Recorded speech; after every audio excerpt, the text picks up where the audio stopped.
ಬಾಬು ನೀನ್ ಹಗ್ಲು ರಾತ್ರಿ ಅಂತ ನೋಡಿದ್ರೆ ಹೆಂಡತಿ ಮಕ್ಳಿಗೋಸ್ಕರ ಕಷ್ಟಪಟ್ಟು ದುಡಿತಿದ್ರೆ ನಿನ್ ಹೆಂಡತಿ ಇಲ್ಲಿ ಸೀರೆ ಶೋಕಿ ಮಾಡ್ತಾಳೆ ನೋಡ್ಬಾ. ಅತ್ತೆ ಆ ಸೀರೆ ನಿಮಗೇನೆ ಏನೋ ಕೆಟ್ಟ ಬಿತ್ತು ಕೆಲಸ ನೋಡೋಗು. ಹೋಗಿದ ತಕ್ಷಣ ಬಂದ್ಬಿಟ್ಟ. ಎಲ್ಲಿಂದ ಬಂತು ಕಾಸು? ಅದು ಮೊನ್ನೆ ನೀವ್ 4 ರೇಷ್ಮೆ ಸೀರೆ ಕೊಟ್ಟಿದ್ರಲ್ವಾ, ಹರ್ದಿದೆ ಆಚೆ ಹಾಕು ಅಂತ. ಅವುಗಳನ್ನ ನಾನ್ ತಗೊಂಡ್ ಬಂದಿದ್ದು ಕಮ್ಮನಹಳ್ಳಿ ಮೇನ್ ರೋಡ್ ನ ಸುಖಸಾಗರ್ ಹೋಟೆಲ್ ಪಕ್ಕ Ganesha temple road Trinity party hall ನಲ್ಲಿರೋ ಶ್ರೀ ಕಾಂಚೀಪುರಂ ಸಿಲ್ಕ್ ಸೆಂಟರ್. ಇಲ್ಲಿ ಇವರು ಹಳೆ ರೇಷ್ಮೆ ಸೀರೆಗಳಿಗೆ ಪ್ಯೂರಿಟಿ ಚೆಕ್ ಮಾಡಿ ಹಣ ಕೊಡ್ತಾರೆ. ಬನ್ನಿ ಅವ್ರನ್ನೇ ಮಾತಾಡ್ಸೋಣ. ಸರ್ ನಮಸ್ತೆ.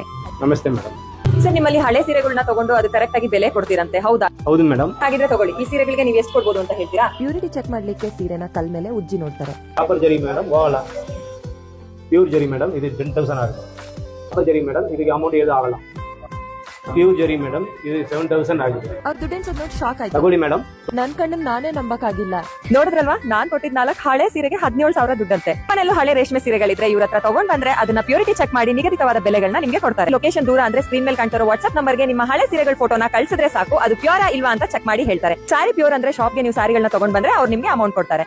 ಇನ್ನು ಯಾಕೆ ತಡ ಮಾಡ್ತಾ ಇದೀರಾ? ರೇಷ್ಮೆ ಸೀರೆಗಿಲ್ಲ ಯಾಕೆ ಬಂಡವಾಳ ಆಗ್ತೀಯಾ ಅಂತ ಬೈತಿದ್ ನಿಮ್ ಹಸ್ಬೆಂಡ್ಗೆ ರೀಲ್ ನ ಶೇರ್ ಮಾಡಿ ಹೇಳಿ, ಬನ್ರಿ ನಮ್ಮ ಕಮ್ಮನಹಳ್ಳಿಲಿರೋ ಟ್ರಿನಿಟಿ ಪಾರ್ಟಿ ಹಾಲ್ಗೆ ಹೋಗೋಣ ಅಂತ. ಬಂದು ನಿಮ್ಮ ಹಳೆ ಸೀರೆ ಕೊಟ್ಟು ಹೊಸ ಸೀರೆ ತಗೊಳಕ್ಕೆ ದುಡ್ಡು ಇಸ್ಕೊಂಡು ಹೋಗ್ಬೋದು.